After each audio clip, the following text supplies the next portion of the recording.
Galeri Nasional telah lalai atau dengan sengaja mengesampingkan kesepakatan yang sudah disepakati jauh-jauh hari sejak bulan Juni 2023 bahwa pameran saya itu nanti tanggal 3 Desember 2024 ya. Nah, jadi mereka melanggar itu. Yang kedua, ketika pada hari disepakati tanggal 13 itu kita boleh memasang karya-karya saya, itu kuratornya tidak ada. Sehingga tanggal 14 kita harus bekerja sendiri. Karena waktunya sangat mepet. Seperti yang dijadwalkan tanggal 19 itu adalah pembukaan pameran. Sementara karya-karya belum dipasang, makanya tanggal 14 itu saya bekerja sampai malam. Munir membuat instalasi sampai berapa hari, 2-3 hari. Itu membantu saya membuat instalasi 3 hari. Nah, pada tanggal 17 ya, setelah karya-karya itu selesai dipasang, barulah sang kurator datang. Ya. Dicatat bahwa tanggal 17 pagi hari Kamis, sang kurator datang menelpon saya untuk bertemu dengan dia di ruang video yang dimana nanti ada kuliah gratis dari saya dengan menggunakan video looping. Di ruang itu dia mengatakan bahwa ada 2 lukisan yang menurut dia itu tidak relevan dengan tema lukisan dan itu akan mengurangi bobot tema lukisan itu sendiri, dan itu harus diturunkan dan tidak boleh dipasang. Dan saya tanyakan alasannya apa? Alasannya tidak relevansinya itu karena visualisasi ya, yang menurut dia yang kemudian diviralkan itu sebagai ungkapan kemarahan belaka dan apalagi ungkapan-ungkapan yang ada itu diutarakan lewat publik kemudian. Dan yang celakanya, sang kurator yang saya katakan adalah sosok yang mempunyai disiplin ilmu kesenian. Dia dosen pascasarjana, direktur pascasarjana ISI Yogyakarta, tidak memahami yang namanya simbol-simbol seni kesenian, bahwa bahasa kesenian itu ya seperti itu yang perlu multi tafsir. Jadi misalnya alasannya kenapa kok itu lukisan yang menggambarkan kekuasaan di dalam instalasi kedaulatan pangan ini dipasang. Terus saya bertanya, apakah kedaulatan pangan itu bisa berdiri sendiri tanpa adanya kekuasaan?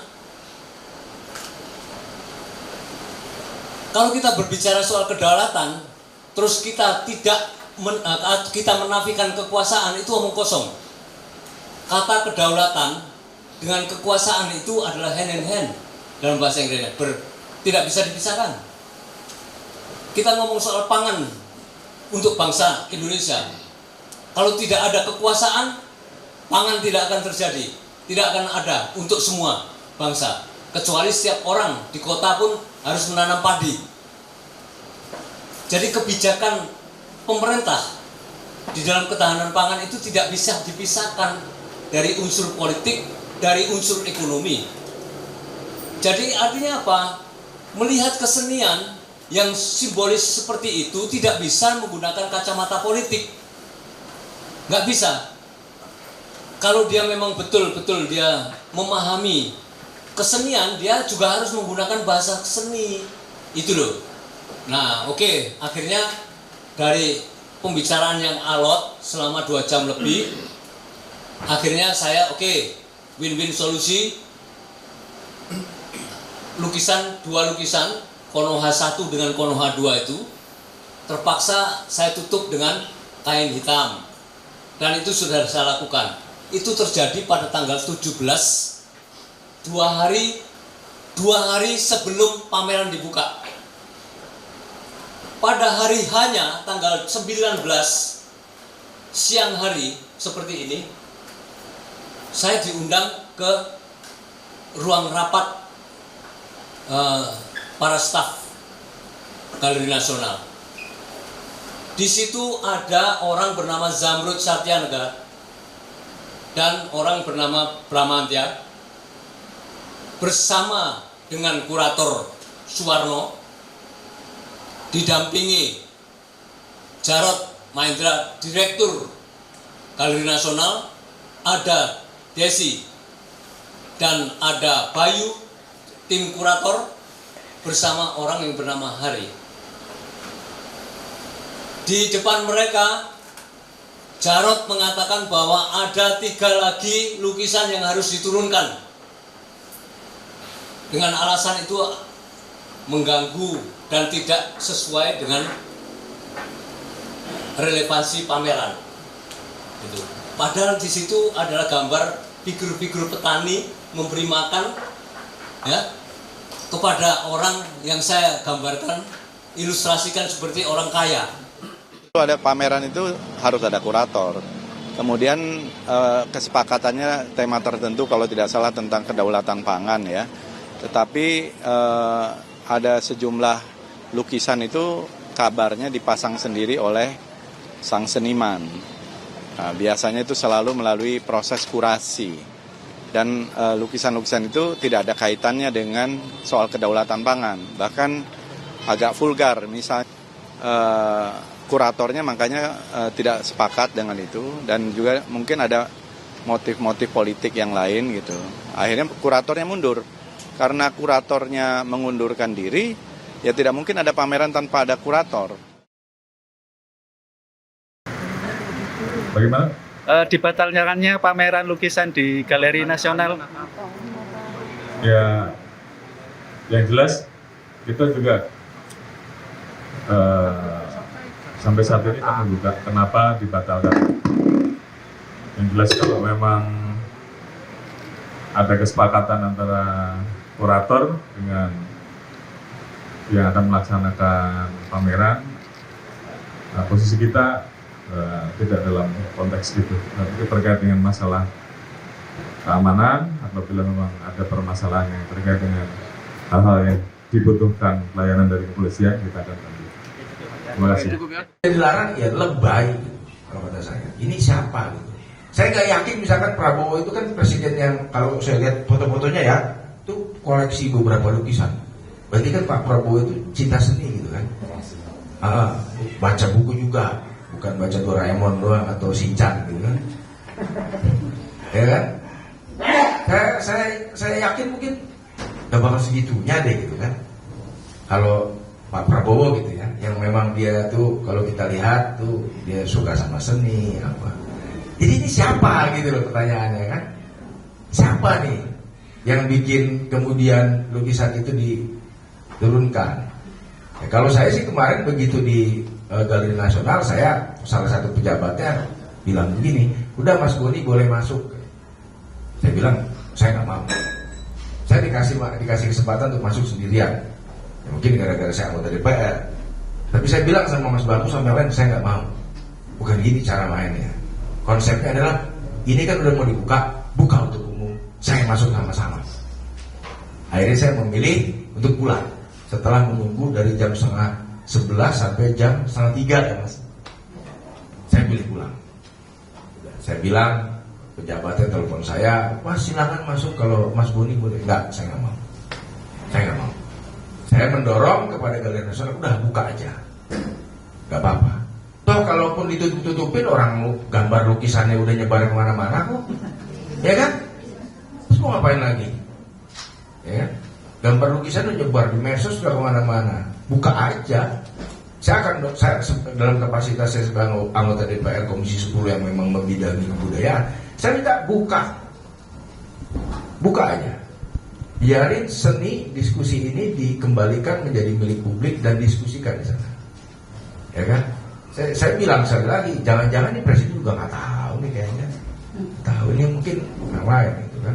Nah kalau ada apa yang tersinggung ya mungkin yang tergambarkan di situ ya, saya juga nggak ngerti. Kemudian juga saya mencatat, ini agak lompat sedikit, saya lihat catatan saya mengenai apa?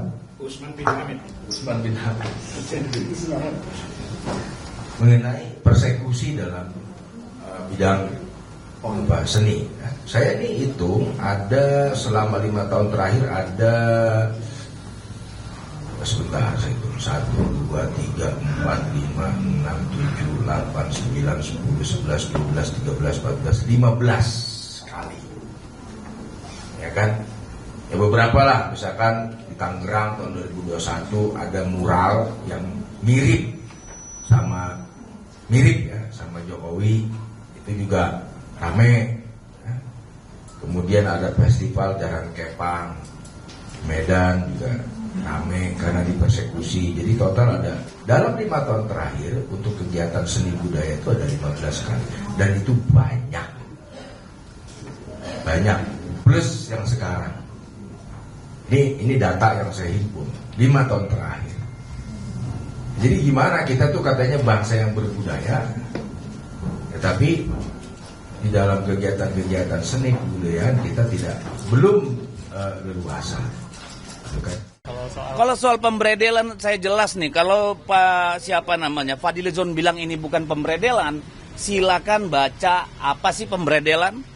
Pemberedelan itu adalah pemberangusan, pelarangan, pembatasan. Itu artinya beredel. Nah, saya ingin sampaikan kepada Pak Fadlizon, ketika mereka kalah pemilu 2014, dia bikin puisi yang menyerang, menghina Pak Jokowi. Adakah diberedel? Adakah dibatasi? Enggak. Jadi saya minta Pak Fadlizon jangan melempar kotoran ini kepada pemerintah yang sekarang, kepada Pak Prabowo. Sehingga kesannya Pak Prabowo lah yang meminta pemberangusan ini. Saya yakin tidak.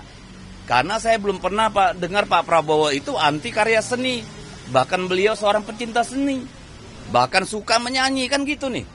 Jadi yang meminta membredel ini menurut saya adalah mantan dan para komparadornya.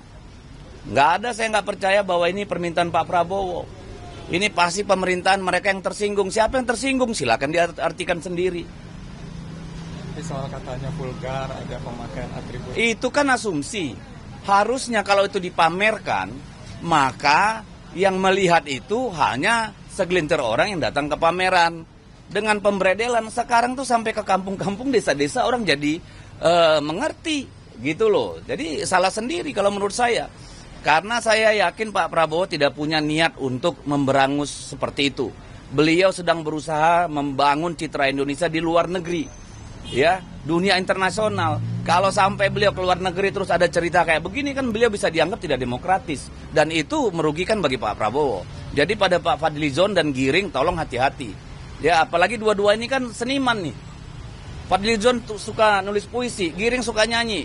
Ya, masa otaknya kayak begini, kayak Orde Baru gitu loh. Jadi dalamnya mantan presiden. Loh, asumsi kita begitu, karena di luar itu siapa lagi merasa dirugikan dengan kritik melalui lukisan itu? Nggak ada kan? Kalian merasa dirugikan nggak? Nggak kan? Kan nggak mungkin kalian yang minta itu dibatalkan. Apalagi? Yang ini yang baliho Pak, yang Megawati. Sudah melihat bahwa air-air ini mulai suasananya kembali seolah-olah semakin represif ya. Kasus terakhir terjadi ketika ada pemberedelan atau pelarangan karya seni untuk dipamerkan. Apapun pendapat kita tentang sebuah karya seni, itu adalah ekspresi. Nah, ekspresi seni selalu punya ruang di masyarakat. Ada yang nggak suka, ada yang suka. Tidak apa-apa, biarkan masyarakat yang menilai sendiri. Tidak perlu kemudian negara turun tangan untuk melakukan pemberedelan. Masyarakat sudah mengerti kok. Kalau dinilai karyanya vulgar, yang lain yang akan melakukan koreksi. Masyarakat lain yang akan menilai. Tidak perlu negara menjadi penentu segalanya. Jadi saya berharap bahwa pemberedelan yang baru saja terjadi tidak akan terjadi lagi ke depannya. Kita hargai semua ekspresi yang ada di masyarakat, selama tidak melanggar hukum, ya, maka itu harusnya diberikan ruang di masyarakat kita.